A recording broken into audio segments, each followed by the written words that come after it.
What's going on? We back, Motor City Sports Talk. We in the building. It's your boy CJ Goodfellas. Blessings to the brothers and sisters out there supporting the channel. Make sure to hit that subscribe button, bell icon button. But Antonio Brown refused to go to the Buffalo Bills. He rejected going to the Buffalo Bills.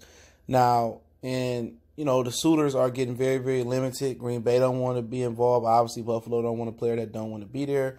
And my question is, if you can get Antonio Brown at a bargain price, do you get him? If you get Antonio Brown for a second and third round pick, do you get him? If you get Antonio Brown for Marvin Jones in the fourth round pick or a fifth or a third, do you take your chance on Antonio Brown?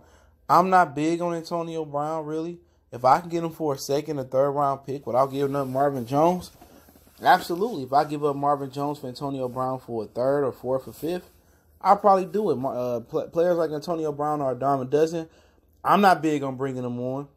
But if he's willing to come here and not pitch a bitch fit coming here like he did going to Buffalo, those guys they come a dime a dozen. It's not a lot of Antonio Browns walking around.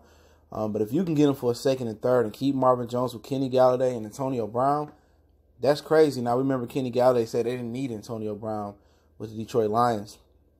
But obviously they do. They need all the help they can. And that would solve a lot of problems for the Lions. They still need a tight end. They probably still need a speed back behind Carry-On.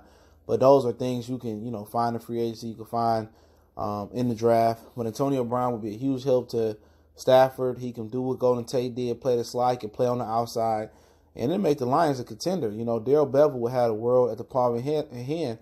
But the bad thing about it is that it will probably more likely make the Detroit Lions more like, it would probably make them more like, what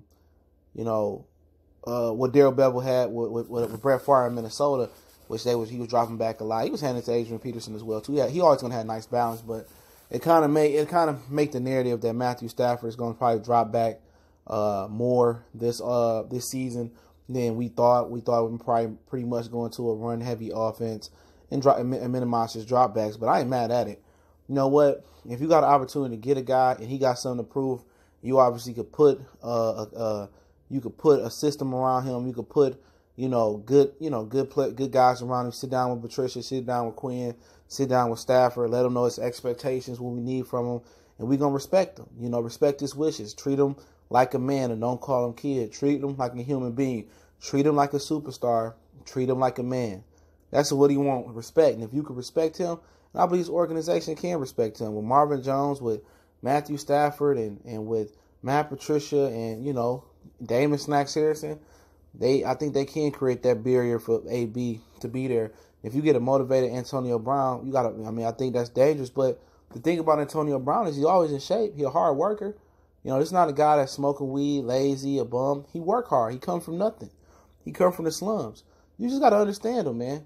And I think a lot of guys on that team can understand Matthew Stafford, man. Especially the guys that come from similar backgrounds, man, that come from nothing. I'm pretty sure it's quite a few on that team.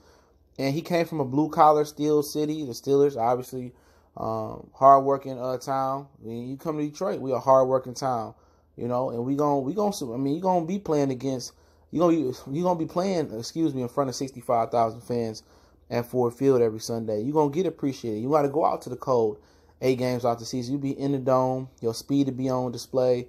And let's do it, man. Let's do it. If you get him for a bargain deal, fucking let's do it, man. It'll make the city exciting. Jersey sales will go up. And I know Martha don't like players with character issues, but really, Antonio Brown don't have character issues as far as, going to jail. He had the little domestic violence thing where his baby mom said she pushed him, but that wasn't a charge. He seemed like a good guy. At the heart of heart, he a little loopy. I don't really want him because he loopy, not for a first round draft pick, for a second or third. Shit. We got Tease Tabor, decaying on our bench. So we done gave up second rounder for Ashawn Robinson. He ain't did nothing.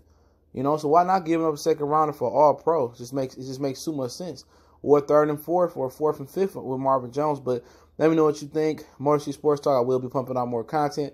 Hella behind. Got a new car. Still figuring out some things around the house. Birthday coming up. So I'm hectic right now, trying to find a birthday fit or something like that. Let me know where a lot of the grown men go shop at, because I don't know these fruity tooty clothes they got. Let me know in the comment section and email your boy.